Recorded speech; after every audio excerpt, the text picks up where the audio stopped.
Eu vou dia 6 de novo. E vou olhar para a cara de cada um que fizer um discurso naquela Paulista.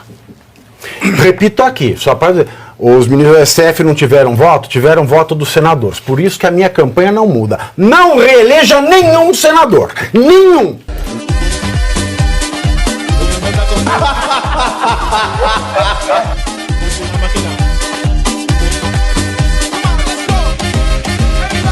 Não, e ó, professor, eu falei aqui, dia 7 de setembro eu me senti um imbecil de ter ido. Imbecil! Eu vou dia 6 de novo. E vou olhar para a cara de cada um que fizer um discurso naquela Paulista. Repito aqui, só para dizer, os ministros do STF não tiveram voto dos senadores. Por isso que a minha campanha não muda. Não reeleja nenhum senador. Nenhum! Mas nenhum! Se você pensar em reeleger um que seja, a culpa é sua também. E eu vou olhar para a cara de cada um, vou ver o que cada um disser. E não importa se é de centro, de direita, de extrema direita, se é santo, se é profano. Eu vou no dia 6. Mas eu vou cobrar. Eu vou cobrar. Pavinato, é interessante a tua proposição de não reeleger nenhum dos 2/3 que compõem o Senado, mas 1/3 que foi eleito, que tem mais 4 anos pela frente, é composto, parte deles, por uma grande porcaria também. É uma pena que a gente tenha um Senado composto em cujo mandato são 2 legislaturas de 4 anos consecutivas. Isso não deveria existir, com todo respeito, exatamente para a gente ficar livre desse 1/3 também, que não está mostrando que não serve para quase nada. Mas vamos chegar na questão do Marcel. Para minha tristeza, e eu só tenho um grau de felicidade que eu tenho no que está acontecendo no caso do Marcel.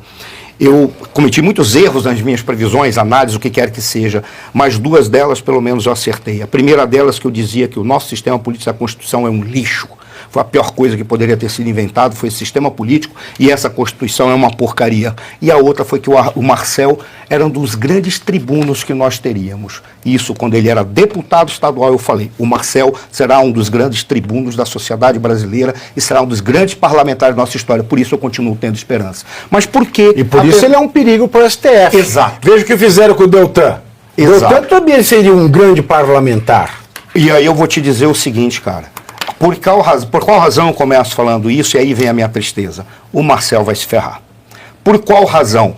Porque eles vão perseguir o Marcel de todas as formas possíveis, exatamente pelo nível que o Marcel tem. Ele tem nível moral, ele tem nível intelectual e ele tem nível como parlamentar. Poucas vezes você conseguiu reunir tantas coisas boas num único representante, e nós temos vários outros, mas não são tantos, e ele é um desses. Por isso, eles vão perseguir o Marcel de todas as formas. Olha que coisa curiosa. Ele vai precisar agora, em termos de estratégia, mas não é mais se defender, porque eles vão persegui-lo. Por que eles vão persegui-lo? Porque já ficou definido que o artigo 53 não serve para nada, como você bem falou, Pavinato. Eles não sabem separar a liberdade de expressão, não sabem separar a imunidade parlamentar para o direito de falar. Eles chegaram ao ponto de tentar delimitar a imunidade parlamentar para o púlpito e para o plenário. Mas foi exatamente o que o Marcel fez. Ainda assim, eles querem pegar o Marcel. E por isso eles vão passar por cima de toda a legislação. O pior de tudo é que eles estão jogando fora todo o fundamento da construção da civilização ocidental, que é nunca retirar o direito de escolha do indivíduo, que isso é dado por Deus. Nós temos o direito ao livre-arbítrio, escolher fazer a porcaria ou não. É dado a nós esse direito. Quando eles retiram a liberdade de escolha, eles fazem isso numa censura prévia e perseguindo, no caso do parlamentar, eles retiram a imunidade dele, que é o direito que ele tem de falar. Ele não tem nem o direito de de dizer assim, eu quero me sacrificar, porque se eu não colocar diante de todos o que está acontecendo, ninguém ficará sabendo, nem que para isso eu vá para o cadafalso. Mas a sociedade está livre. O nome que se dá para isso é liderança, configurada num ato de martírio. Nem isso eles querem dar mais para as pessoas, porque eles retiram o direito da pessoa de dizer, eu aposto até o final em ser líder, mesmo que para tanto eu serei um mártir. É o que eles vão fazer. Por isso, eu acredito que o Marcel será perseguido e eles vão fazer de tudo para ferrar o Marcel. Agora, o que restaria? Se pudesse alguém dar uma dica, Marcel se preocupa agora em reunir os parlamentares para fazer aquilo que deveria ter sido feito no momento de escolha deste senhor que hoje é o presidente da Câmara dos Deputados. Ao invés de estar apoiando, imaginando que vai... Não, eu vou ter uma segunda secretaria, eu vou ser o terceiro sapateiro, eu vou ser o quarto carregador de mala. Ao invés de estar preocupado com isso, deveria ser, nós precisamos de tantos indivíduos para obstruir todas as pautas e colocar a pauta que é máxima, a preservação da liberdade no Brasil, em especial o direito do parlamentar de parlar. Já que eles inventaram a porcaria de que é no púlpito e no plenário, foi exatamente o que o Marcel fez. Ao ponto de dizer, se porventura caçarem o Marcel, como você mesmo falou, que serão caçados todos. E a partir de então, nada mais será tocado adiante neste plenário ou nada mais será tocado adiante nesta casa. Por quê? Porque eles não é que eles foram além. Nós já estamos no fundo do poço, nós estamos no porão do fundo do poço e se descobriu que o porão do fundo do poço tem outro fundo. Tem. Nós estamos indo até chegar a um determinado momento em que tudo vai explodir. E o pior de tudo, não vai explodir para produzir algo melhor. Como Maquiavel dizia, quando todos os sistemas vão substituir do melhor para o pior, melhor para o pior, quando chega no último, que é o pior dos piores, ele não volta para o melhor dos melhores. Essa sociedade deixa de existir. Ou ela se desagrega, ou ela desaparece, ou ela é absorvida por uma sociedade maior. Eu tenho certeza que uma sociedade melhor, não da perspectiva da nossa civilização ocidental, já está preocupada em comprando o território brasileiro e vai usar todos vocês para serem massa de trabalho gratuito para eles. E vamos falar o que é. Se para o cidadão comum o Código Penal já diz que não há crime de difamação quando ele critica difamatoriamente uma autoridade pública no exercício da sua função, em razão do mau desempenho na sua função, no que o Marcel está mentindo ao dizer que o Alexandre e o Lula são cruéis e covardes? Ó, Alexandre, vamos conversar com o Careca. Ele é cruel? Alguém tem dúvida? Não. Uma pessoa que deixa um pai de família morrer dentro do cárcere, sob sua jurisdição, não é cruel? Cruel. Não é cruel uma pessoa que deixa uma moça que precisa tirar a tornozeleira fazer quimioterapia e deixa metastasear o câncer dessa... Ele não é cruel? Cruel. Não é cruel? É cruel. O Lula, vamos agora pro pinguço. Um povo que passa fome. Ele virá, tá caro, não compra. E usar um tênis de 10 pau chegando no Japão, do Hermenegildo Zenha, não é cruel? Não é cruel um presidente que vê o povo passando fome e vê mulher grávida na plateia e fala, fecha a porteira, companheira? Não é cruel? Não é covarde quando ele vê uma mulher sem dente na boca e ainda comenta, né? Tá velha, né? Não tem mais vaidade. Não é covarde? Por que ele não fala isso para alguém mais importante que ele? Porque é covarde. Da mesma maneira o Alexandre de Moraes, ele só é corajoso porque tem na mão o monopólio do uso da violência do Estado. Você com o revólver na mão é um bicho feroz. Feroz sem ele anda rebolando até moda de voz, então quica pra nós. Cruel covarde, verdade. Aí, ó, classificou, diz que os ministros do STF fazem chantagem com político. O que acabaram de fazer com o Hugo Mota? Hugo Mota Acabou de acenar. Olha, tá muito cruel essas penas do 8 de janeiro. Hugo Mota, acabei de achar uma delação contra você. Cadê a mentira? E por fim, vamos pensar na Itália. O que é a máfia? A máfia se coloca acima da lei do Estado. Quando o STF se reúne, como no caso do Clezão, e fala que não se aplica o prazo razoável da lei de abuso de autoridade a ministro do STF, eles estão se colocando acima do quê? Da lei do Estado. Quando eles se reúnem para falar que o Código de Processo Penal fala que todos os crimes, exceto os de menor potencial ofensivo, tem que ter o juiz de garantia. E os ministros se reúnem para falar, não, aqui no STF não tem que ter juiz de garantia. Eles só falam o quê? Acima da lei. Então, onde é que está a mentira que é máfia? Agora o quê? Está falando a verdade. E os únicos lugares em que se era preso por falar a verdade eram no Japão do Hirohito, na China do Mao Tse-tung, na Cuba dos irmãos Castro, na Alemanha do Hitler, na Itália do Mussolini e assim por diante.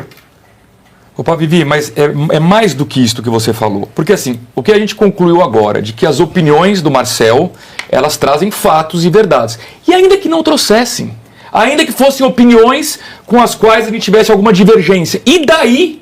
Esse é o ponto da liberdade de expressão. A imunidade parlamentar nada mais é do que a liberdade de expressão elevada ao quadrado. A imunidade parlamentar dentro do plenário, na tribuna da Câmara, ela é a liberdade de expressão elevada ao cubo. Então você desrespeitar isso, você tirar isso do parlamentar é o cúmulo do cúmulo da ditadura. E a ditadura, ela tem como principal característica a covardia. Por isso que o termo covarde cabe aqui. Porque um ditador sempre é covarde. Então, o ponto é inaceitável mexer com a imunidade parlamentar. E eu queria só para concluir, avisar que o nosso glorioso deputado Lindeberg Farias, de que ele não consegue enxergar 3 centímetros à frente dele. Nossa, se enxergasse, já estava pedindo divórcio. O quê? O amor é cego, mas nem tanto, né? Ele não percebe que ele está pedindo... Vamos falar o que é, poxa. Também vai ser preso. Bom, liberdade de expressão é pra tudo mesmo. Agora, a questão é o seguinte. Ele não percebe que hoje ele pede a cassação de um colega dele e que amanhã o mundo dá voltas. De que alguém vai pedir a cassação dele por algo que ele disser. E o que a gente defende aqui é a liberdade dele também falar o que ele quiser. Mesmo que a gente discorde. Esse é o ponto central da liberdade de expressão e mais ainda da imunidade parlamentar. Pavinato, essa questão que nós colocamos aqui, tanto da liberdade de expressão como da imunidade parlamentar, que você falou muito bem, né? Virou uma putaria. E para fechar o tripé, o foro privilegiado, que está sendo utilizado agora para perseguir opositores. Então, o foro deixou de ser privilegiado. Eu lembro que a gente falava assim, tem que acabar com o foro privilegiado, porque era um privilégio dos deputados, aquele foro privilegiado, e que causou muita impunidade de muitos corruptos ao longo de décadas. Tem um senador aí que era contra e depois ficou a favor, né? Eu sempre fui contra. A gente era contra por quê? Porque servia... Não era por privilégio, porque quando eu fiz a primeira análise, e eu era garoto, eu disse... O foro privilegiado e o Supremo recursal é uma armadilha para aqueles que chegam no poder, ou melhor, para nós, dando privilégios àquele que chega no poder de nunca mais sair, porque vai se transformar um sistema de negociação perpétua desde que uma personalidade tenha a coragem de chutar a Constituição do lado e ele vai negociar com todos eles, vai dizer, a partir de agora são 2 tribos, a nossa tribo que manda e a tribo de escravos. Ponto. E exatamente isso que aconteceu nas últimas 3 décadas, né? E a gente viu aí os escândalos de corrupção ao longo dos anos e a impunidade se perpetuando, os crimes prescrevendo. Então era um foro privilegiado que privilegiava a impunidade no país, em especial aos crimes cometidos contra a própria administração pública. Só que hoje isso virou uma arma que o foro é privilegiado para quem é da esquerda. E quem é opositor ao governo não é um foro privilegiado, é um foro de perseguição. E isso começa com Daniel Silveira. A gente não pode esquecer nunca, né? O Daniel Silveira, que inclusive recebeu perdão presidencial e foi anulado. E agora nós estamos vendo o Marcel. Teve a questão da chantagem com o Hugo Mota, que na minha percepção é uma chantagem. E também o Kassab, porque eles não estão tendo nem a disfarçatez de fazer isso de uma forma discreta. Então, o Kassab começou a conversar sobre anistia, aí o que o Alexandre de Moraes fez? Foi lá e pinçou um processo do Kassab que estava no TSE e trouxe de volta para o STF. Ou seja, as autoridades, os líderes parlamentares do país estão nas mãos do Supremo Tribunal Federal. O Kassab devia pinçar, né? Umas histórias antigas também. Exato. Porque o Kassab tem condição de pensar essas coisas, mas é aquela coisa, ele não é juiz. Você sabe por que um país é corrupto? Porque nós temos muitos juízes bons no Brasil, em especial os magistrados de primeira instância, os concursados, aqueles que têm vocação, que dedicam sua vida aos estudos para serem juízes. Mas, minha querida, um país só é corrupto porque as últimas instâncias são corruptas. Porque se as últimas instâncias da justiça não fossem corruptas, não tinha corrupto no poder. Eles estariam presos. Você fala, Débora está sendo acusada de deterioração do patrimônio público. Ou esses nasdos não sabem o que significa deterioração. Deteriorar é você danificar de uma maneira que nunca mais vai ficar igual. Você pode consertar, restaurar, mas você deteriorou, ele perdeu a qualidade do bem. E passar batom numa estátua, lavou, tá novo. Como dizia o velho deitado. Agora, 44,4 bilhões de reais surrupiados dos cofres públicos não é uma deterioração de bens do Estado? Muito mais. Muito mais. É o que eu falei. Os prejuízos materiais do 8 de janeiro de 2023 correspondem a 0,0586% da corrupção da Lava Jato. Então a gente perdeu aqui, a gente perdeu o parâmetro do razoável. É tarde demais para pedir bom senso. Na última sexta...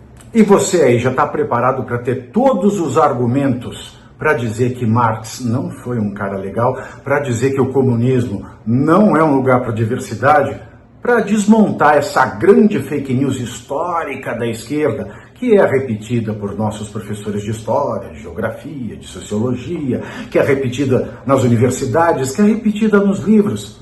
Está preparado para dizer por que Marx não era um cara legal e por que todo marxista raiz também não é, e porque o comunismo é terrível.